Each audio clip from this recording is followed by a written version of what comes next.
Good morning. So if you watched my last morning musings video, you heard me say multiple times how exhausted I have been.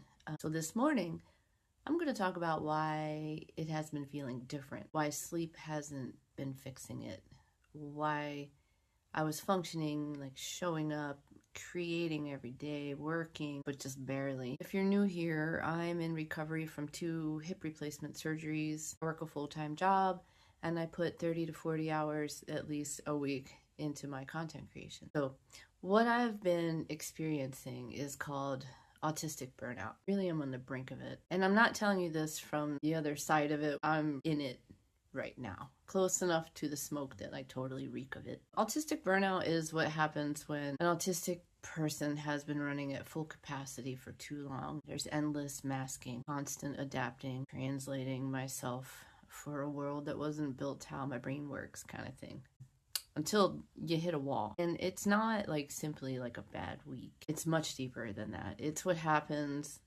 like when the well has been drained so long that you reach down for some water and just hit the bottom. So before you rush to comment that we all feel this way sometimes too, and so aren't we all a little autistic? I mean, look, I get that. A lot of symptoms of autism and of autistic burnout exist on their own, and everybody feels one of them, at least at any given time. I feel like exhaustion, sensitivities to lights and sounds, emotional flatness, can't read the room, can't translate what the heck people are saying when they're using plain words, whatever.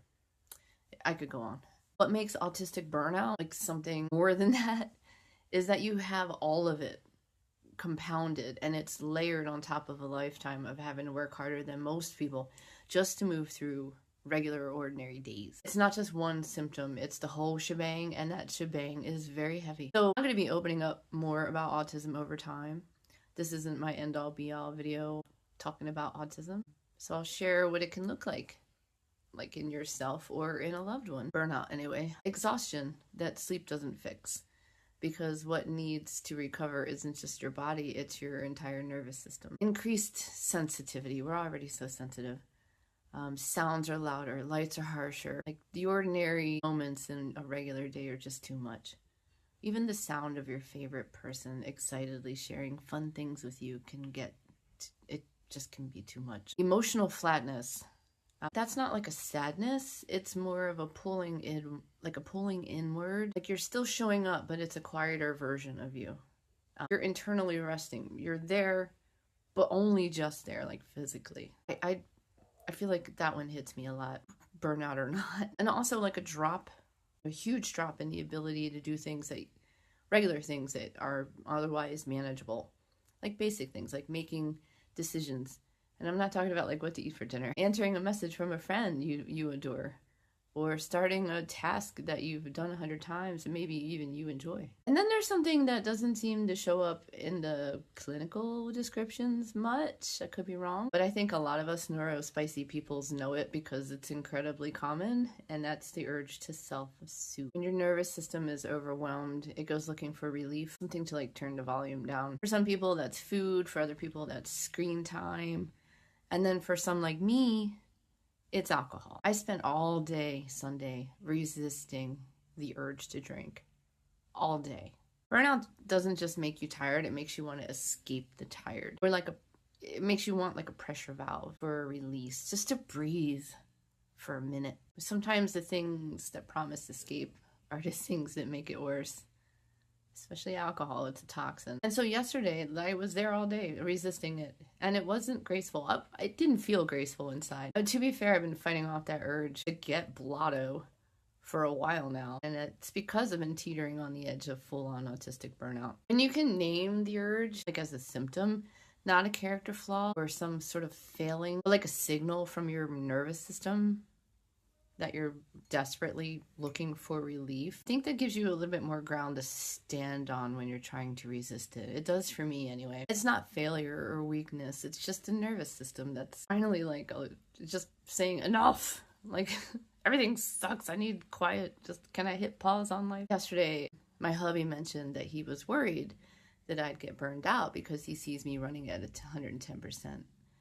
Him saying that, like, him saying that eventually led me to realize that, oh, right, okay, this is autistic burnout. That's what's been happening. And then what seems to work for me when I realize that's what's going on, I mean, like, as far as communicating, like, not just to him, but to, like, my friends, and now to the entire world, is something along the lines of, hey, I'm going through a really depleted period, and I'm struggling more than I'm showing on the surface. Need things to be quieter. Please don't take it personally. Like, I love you and appreciate you.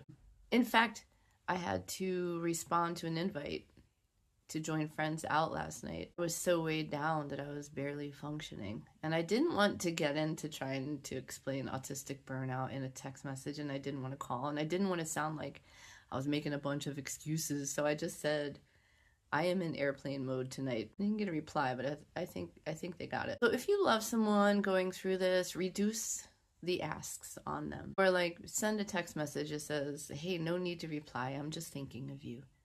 That's like medicinal for us. We will hear you and we will see you and we will remember that you care. All right, so that's it for now. I felt like since I'm in the thick of it, but just realized it, it's worth sharing right now. And what's going on in the skies right now isn't making anything easier. Oh my god. Ah! Ugh. So remember, moonflowers, you extend grace to others, so don't forget to extend a hefty serving to yourself.